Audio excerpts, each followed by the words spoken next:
नमस्कार। आज हम शंघाई सहयोग संगठन यानी एससीओ इस पर थोड़ी गहराई से बात करेंगे। हमारे पास कुछ नोट्स हैं। एससीओ शिखर सम्मेलन एक क्षेत्रीय अवलोकन से जुड़े। हाँ, एससीओ आजकल काफी चर्चा में रहता है। बिल्कुल। तो ये एससीओ है क्या चीज़ आखिर? मतलब आसान भाषा में समझाइए। देखिए, ये 2001 में बना था। एक बड़ा यूरेशियन ग्रुप है। पहले ये शंघाई 5 कहलाता था, उसी से ये विकसित हुआ है। शंघाई 5? हाँ। अच्छा, और सदस्य कौन कौन है इसमें? इसमें देखिए, चीन है, रूस है, भारत, पाकिस्तान, फिर कजाकिस्तान, किर्गिस्तान, ताजिकिस्तान, उज़्बेकिस्तान, ये तो थे ही। हाँ। और हाल ही में 2023 में ईरान भी शामिल हो गया, और अब 2024 से तो बेलारूस भी इसका एक पक्का सदस्य बन गया है। ओके, तो काफी बड़ा ग्रुप हो गया ये।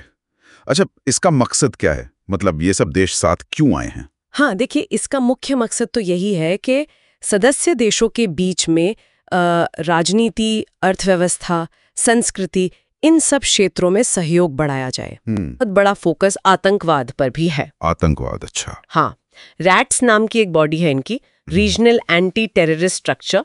उसके तहत ये लोग आतंकवाद, कट्टरपंथ और अलगाववाद से मिलकर लड़ने की कोशिश करते हैं। हाँ, सुना है इसके बारे में। अच्छा, और ये लोग मिलते जुलते भी रहते होंगे, बैठकें वगैरह? हाँ, बिल्कुल। जो राष्ट्राध्यक्ष हैं, उनका शिखर सम्मेलन तो हर साल होता है। हर साल? जी, हर साल। और ये अलग अलग सदस्य देशों में होता है, बारी बारी से। जैसे 2024 वाला अस्ताना में हुआ था, अगला 2025 की पतझड़ में चीन के तियानजिन शहर में होना है। तियानजिन, चीन में? ओके। और राष्ट्राध्यक्षों के अलावा और भी बैठकें होती हैं, जैसे सरकार के प्रमुखों की, रक्षा मंत्रियों की। अभी हाल ही में जून 2025 में रक्षा मंत्री मिले थे चीन के चिंगदाओ में। अच्छा, चिंगदाओ में। तो सवाल ये उठता है कि भारत के नजरिए से देखें जी, तो ये मंच इतना जरूरी क्यों है? ये बहुत ही अहम सवाल है।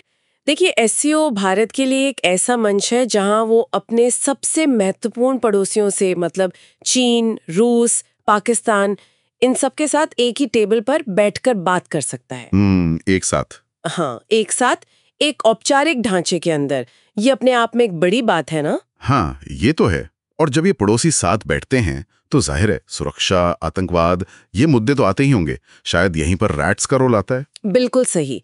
सुरक्षा सहयोग, खासकर रैट्स के जरिए आतंकवाद से निपटना, मिलिट्री लेवल पर कोऑर्डिनेशन करना, बॉर्डर मैनेजमेंट, ये सब एससीओ की बातचीत का कह सकते हैं एक कोर हिस्सा है। अच्छा। जैसे आपने चिंगदाओ मीटिंग का जिक्र किया, जून 2025 वाली, उसमें रक्षा मंत्रियों ने यही तय किया कि आपसी भरोसा बढ़ाया जाए, प्रैक्टिकल सहयोग किया जाए, ताकि क्षेत्रीय स्थिरता मजबूत हो। मतलब सिर्फ बातें नहीं, काम करने पर जोर था। ठीक है, ये तो एक ग्रुप लेवल की बात है। लेकिन क्या इन बड़ी बैठकों का इस्तेमाल दो देशों के बीच सीधी बातचीत के लिए भी होता है? साइडलाइन टॉक्स जिन्हें कहते हैं। है, निश्चित रूप से।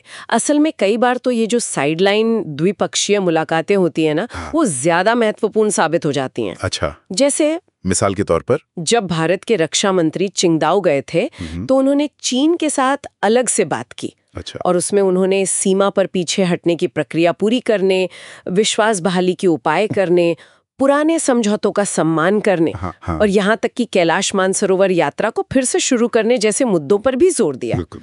तो ये एससीओ जैसे मंच की एक बड़ी उपयोगिता है कि आपको ऐसे मौके मिल जाते हैं। ये वाकई दिलचस्प है कि बड़े मंच के साथ साथ ये साइडलाइन बातचीत कितनी अहम हो जाती है। लेकिन क्या हमेशा सब ठीक रहता है? मतलब क्या हमेशा सब सहमत होते हैं?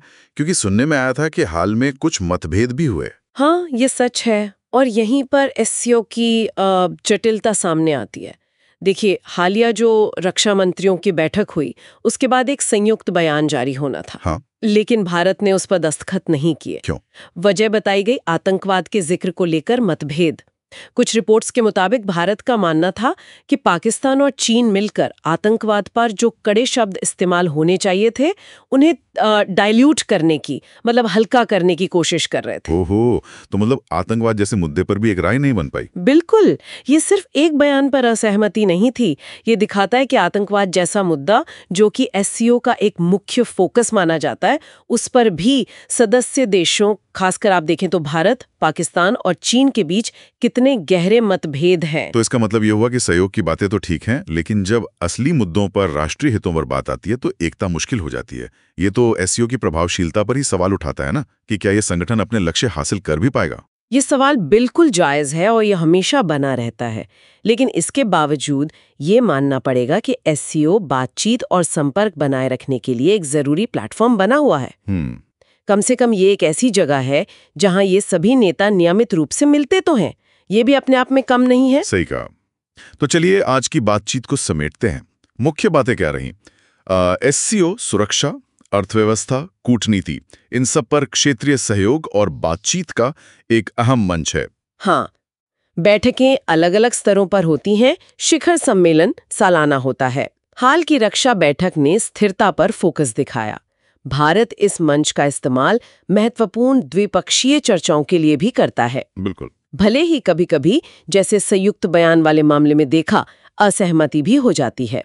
अब सबकी नजरें चीन के तियानजिन में होने वाले अगले शिखर सम्मेलन पर हैं, जो 2025 की पतझड़ में होगा, और उसका थीम भी बताया जा रहा है, शंघाई भावना को बनाए रखना। हाँ, शंघाई स्पिरिट। और जाते जाते श्रोताओं के लिए सोचने की एक बात छोड़ जाते हैं। हाँ, जरूर। कि ये देखते हुए कि आतंकवाद जैसे इतने बुनियादी मुद्दे पर सदस्य देशों के बीच इतने साफ मतभेद हैं, तो क्या एससीओ लंबे समय में क्षेत्रीय सुरक्षा और स्थिरता के अपने घोषित लक्ष्यों को वाकई में उतनी असरदार तरीके से हासिल कर पाएगा जितना वो चाहता है?